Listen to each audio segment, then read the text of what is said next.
Bonjour chers frères et sœurs, je suis ravie de vous retrouver encore ce matin pour parler de notre roi, pour parler de notre Père, pour parler de celui sans qui la vie n'est pas possible. Un petit rappel, nous avons commencé par parler de l'identité. La dernière fois, nous avons dit, nous avons pris pour thème, nous sommes toujours à la suite de notre thème, connais que tu es en Christ et tu feras des exploits. La dernière fois, nous avons lu dans Genèse, chapitre 1, verset à 28, qui nous parle de la création de l'homme et de la femme et des bénédictions que Dieu les a données pour les envoyer, pour aller impacter le monde. Après Genèse 1, 27, 28, nous avons parlé de Genèse 9, verset 2, où Dieu disait à Noé que les animaux doivent tomber des fois devant lui, parce que normalement, c'est l'homme qui a donné le nom à l'animal, mais il est incroyable et impossible de voir comment les hommes tremblent devant les animaux.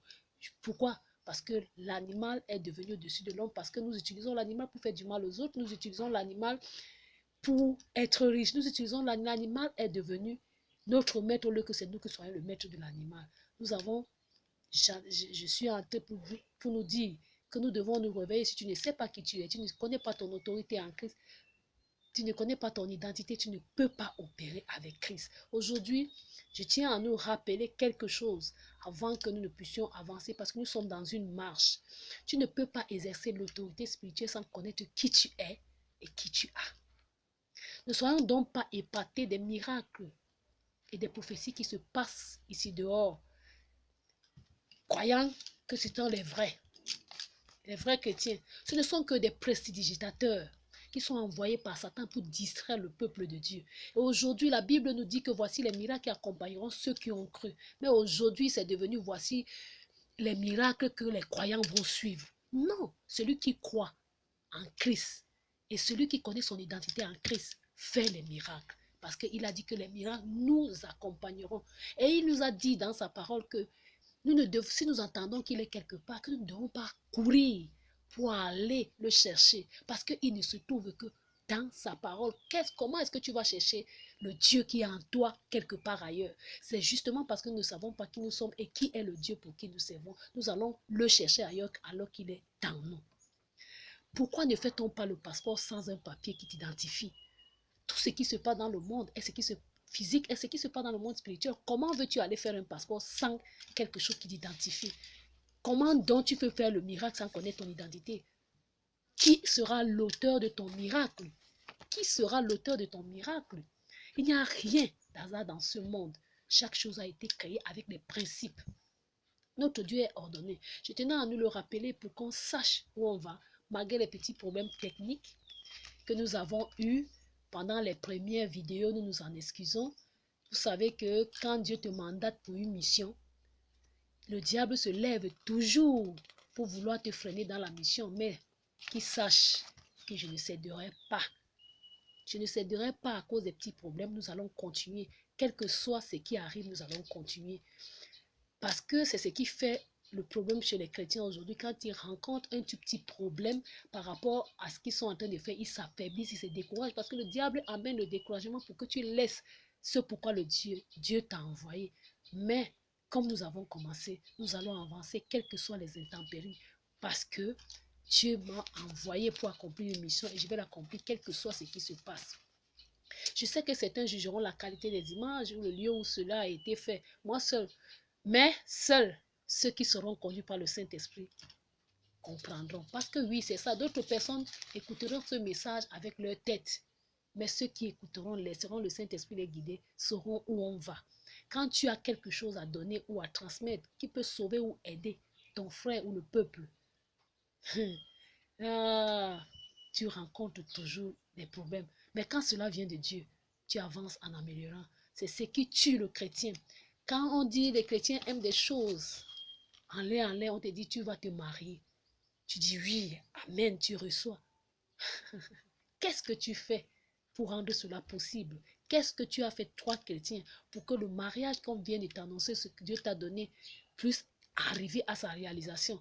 As-tu au moins reconnu le mauvais comportement que tu as en toi, que peut-être lui pousse l'homme de ta vie à venir vers toi et laisser le Saint-Esprit à pouvoir te conduire et te guider afin que ce mari puisse trouver la femme dont il a besoin? Ou resteras-tu à croiser les mains tous les jours à attendre ce mari sans pouvoir laisser Dieu te transmettre, te transformer, sans pouvoir laisser qu'il transforme la forme et le fond de qui tu es, afin que tu sois une femme merveilleuse, afin que tu sois cette femme vertueuse dont nous parle le Proverbe 31. Chers frères et sœurs, nous devons cesser d'être des spectateurs dans ce monde, mais nous devons être des acteurs. Parce que maintenant, si nous sommes des spectateurs, nous devenons le ballon de Satan.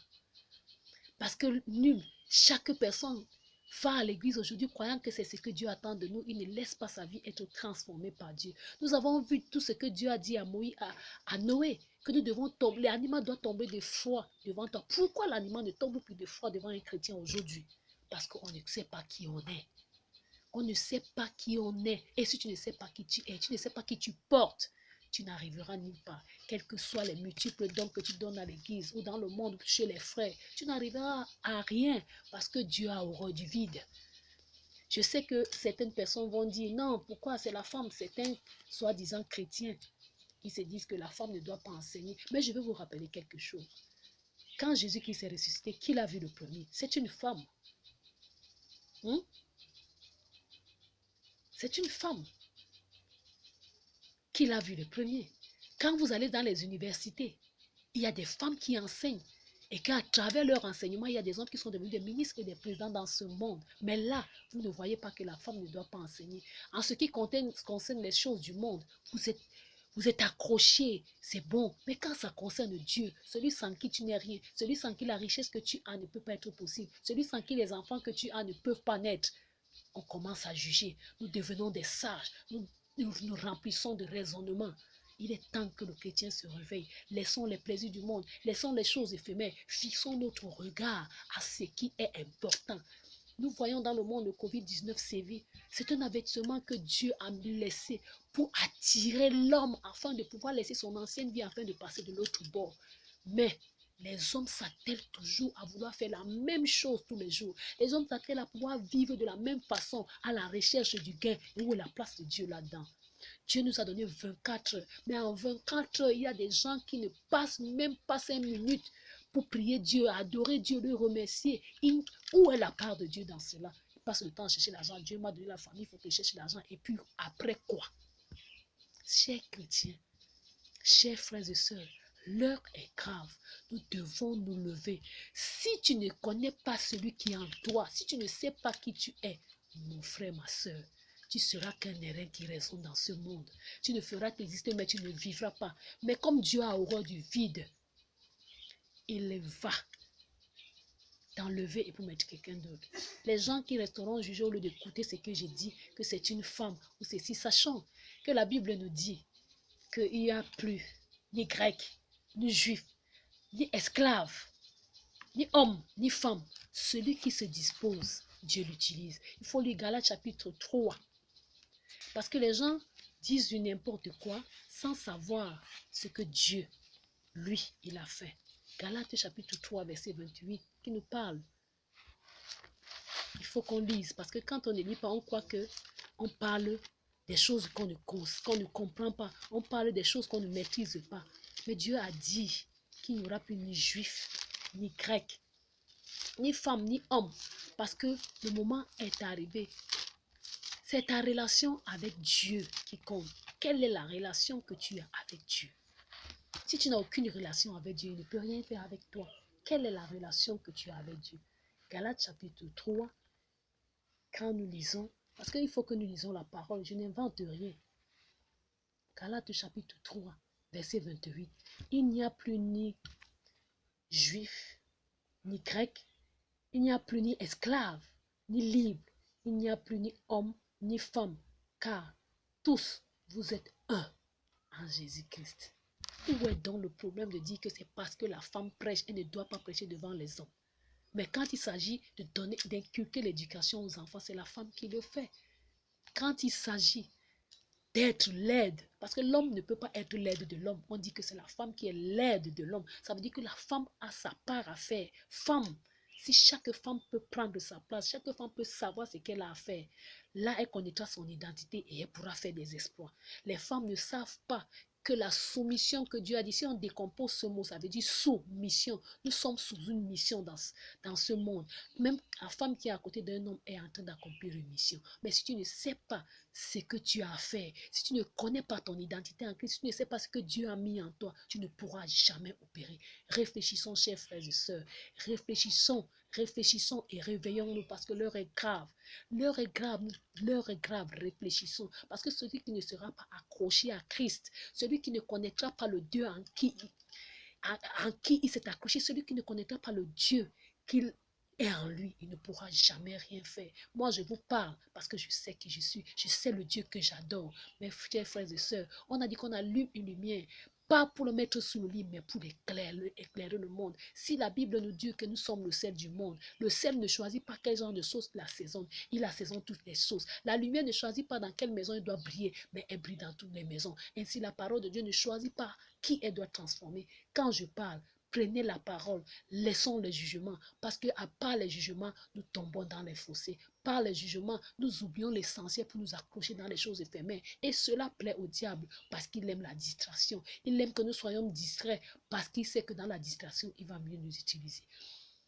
Nous allons continuer la prochaine fois parce que les outils que nous avons maintenant ne nous permettent pas de pouvoir aller plus loin. Mais quand tu veux faire marcher un enfant, ne l'amène pas très rapidement, il risque de se casser le pied. L'enfant commence par ramper, et quand il veut marcher, il commence par se lever et tomber. Maintenant, nous sommes sur la marge, nous sommes en train de faire la base, nous sommes en train de continuer à faire la base. Avec Dieu, on ne court pas, on marche. Que le Seigneur vous bénisse.